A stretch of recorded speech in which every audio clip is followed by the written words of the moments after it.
Et en ce lundi, on évoque de nouveau cette semaine la vaccination contre la grippe. On vous en parlait récemment, les vaccins sont déjà disponibles dans les pharmacies.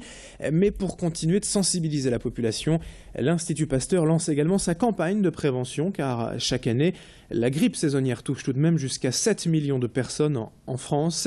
L'an dernier, 543 cas graves ont été recensés pour 117 décès. 70% de ces malades avaient un facteur de risque, d'où l'importance encore et toujours de se faire vacciner.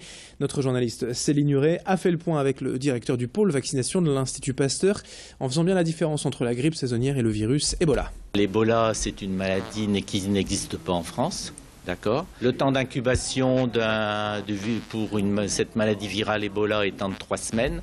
Si dans les 3 semaines suivant le retour, on présente un accès de fièvre, évidemment on peut penser à Ebola, mais on peut penser aussi avant tout à une maladie tropicale telle que le paludisme. La grippe, évidemment, doit être également envisagée, mais pour lesquelles il faudra peut-être faire des prélèvements pour faire le diagnostic différentiel entre toutes ces maladies. L'actualité à la une en ce lundi, c'est également au chapitre fait divers ce 4e meurtre par balle samedi matin à Lille. Un habitant du faubourg de Béthune d'une trentaine d'années a été tué de 3 balles, dont une en pleine tête, samedi vers 10h30 le long du boulevard de Moselle. C'est donc le 4e meurtre ainsi par balle en à peine 2 semaines à Lille. Le tireur a rapidement pris la fuite samedi matin, mais il se serait ensuite rendu à la police en s'accusant du meurtre. C'est de nouveau un meurtre par balle à Lille sur fond de trafic de drogue selon les premiers éléments. Et puis un autre fait divers grave ce week-end, un étudiant d'une vingtaine d'années depuis samedi matin hospitalisé entre la vie et la mort suite à une violente bagarre rue Solferino à Lille. Tôt samedi, le jeune homme aurait été agressé par plusieurs individus à la sortie des bars vers 5h du matin. Le motif de cette bagarre est pour le moment inconnu, mais le jeune homme aurait en fait subi plusieurs coups et une mauvaise chute sur la tête à l'origine de ces graves blessures. Ce week-end, 4 individus ont été interpellés après les faits, tous des jeunes de 20 ans environ, inconnus des services de police et qui devraient être déférés au parquet ce matin. On enchaîne avec toute autre chose à la une de cette édition et cette bonne initiative lancée par Transpol la semaine dernière pour briser la monotonie parfois d'un voyage en transport en commun. Des codes à flasher ont été installés aux arrêts de bus ou dans le métro et donnent accès à des nouvelles littéraires. En étant équipé d'un téléphone ou d'une tablette, il suffit donc de scanner ces codes pour avoir accès à une page et à plusieurs nouvelles rangées par thème. Feuilleton, étrange, voyage, amour, des petites histoires de 5 à 10 pages pour s'occuper le temps du trajet. Chaque mois, les nouvelles seront renouvelées et c'est une expérience qui va durer 6 mois mais qui pourra être reconduite en fonction du retour des utilisateurs. Explication complémentaire au micro de Tanguy Lécluse. L'idée c'est donc de plutôt le temps subi quand on est à l'arrêt, qu'on attend son bus, plutôt que de l'attendre en regardant sa montre toutes les 5 minutes. C'est justement donc de lire et d'offrir un nouveau service à la clientèle un peu plus ludique, un peu plus agréable. Les offres qu'on propose, c'est des nouvelles issues d'auteurs québécois, donc, qui font entre 2 et 5 pages, donc à peu près moins de 5 minutes de lecture. Et c'est des nouvelles qui sont classées suivant 5 rubriques. Donc on peut avoir aussi bien des nouvelles un peu plus sur les voyages, un peu plus d'amour ou alors des récits d'aventure.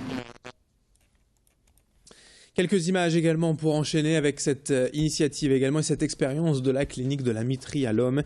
Dans le cadre du projet global de développement durable, une ruche a été installée sur le toit afin non seulement d'encourager la biodiversité alentour, mais aussi de fédérer, de responsabiliser les patients hospitalisés ici en addictologie, s'occuper des abeilles, récolter le miel, entretenir la ruche. Cela permet de les occuper et de fédérer tous ces patients autour d'un projet. Depuis plusieurs années, cette initiative a déjà prouvé sa valeur et notamment ses vertus psychologiques. On écoutera d'ailleurs tout à l'heure l'un des responsables du projet rencontré par Macha Grunessen. Maintenant, on termine cette édition avec d'autres images et découvrir ce programme de thalassothérapie pour bébés à la polyclinique du Bois à Lille. Mise en place en juin dernier, cette nouvelle méthode permet de relaxer le nouveau-né après la brutalité de la sortie du ventre de la maman. L'idée, c'est de le replonger dans l'eau chaude, dans une ambiance zen, pour lui rendre la sensation douce et fluide du liquide amniotique dans lequel il a vécu les semaines précédentes. Ce bain permet au bébé de se relâcher, on le voit sur ces images, c'est plutôt efficace. La petite Inès semble bien apprécier. Et les parents aussi, car c'est l'occasion de mieux faire connaissance avec leur bébé. Pour le moment, seules 2 auxiliaires puéricultrices à la clinique du Bois sont formées à la thalasso bébé, mais l'objectif est de la proposer à tous à terme. Explication au micro de Tanguy Lécluse. Ça a l'air très sympa, Inès, ça a l'air d'avoir beaucoup apprécié. Elle était ravie, en tout cas, elle s'est complètement détendue. Pendant la grossesse, on s'inquiète beaucoup de savoir comment elle va, parce que c'est vrai que la vie est très active. Donc, et là, je me rends compte qu'elle était vraiment bien dans mon ventre.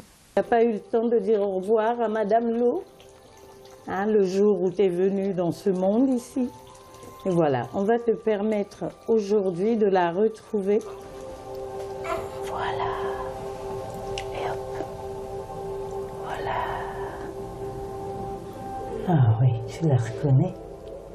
Tu la reconnais. Voilà. Je suis là. Je suis là. Allez, sur ces douces images, on termine ce journal et on se retrouve dans une petite poignée de secondes pour la météo. Et pour l'info au trafic, très bon réveil, très belle matinée à toutes et à tous.